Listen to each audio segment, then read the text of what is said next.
Ang kwento ni Elias at ang munting ilaw. Noong unang panahon, sa isang maliit na nayon, may batang nagngangalang Elias. Siya ay mahirap lamang at lumaki sa isang payak na kubo kasama ang kanyang ina. Kahit sila'y kapos, tinuruan siya ng kanyang ina na lagi munang manalangin bago gumawa ng kahit anong bagay.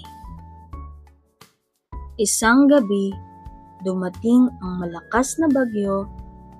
Ang ulan ay parang hindi titigil at ang hangin ay halos sumira sa kanilang maliit na tahanan. Nawalan ng kuryente sa buong nayon at nagdilim ang paligid. Ang mga tao'y takot na takot, walang alam kung anong gagawin.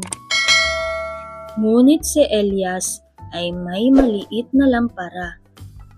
Bago pa man dumating ang bagyo, inihanda niya ito at nilagyan ng langis.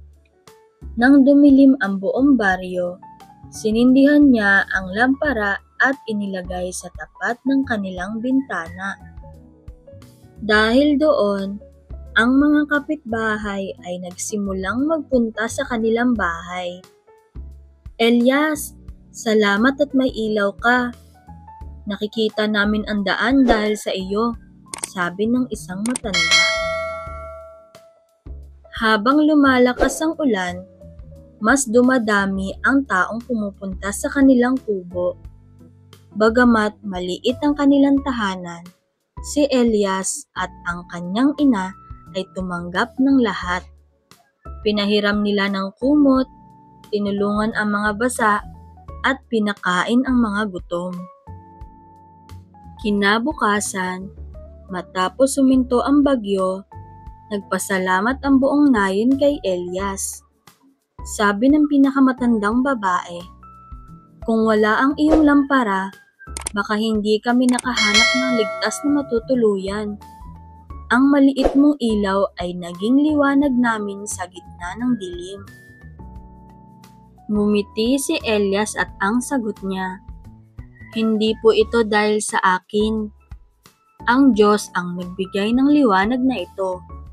Ang sabi nga po sa Biblia, kayo ang ilaw ng sanlibutan. Hindi maitatago ang isang lungsod na nasa ibabaw ng bundok." Ito ay nakasaad sa Mateo 5 verse 14.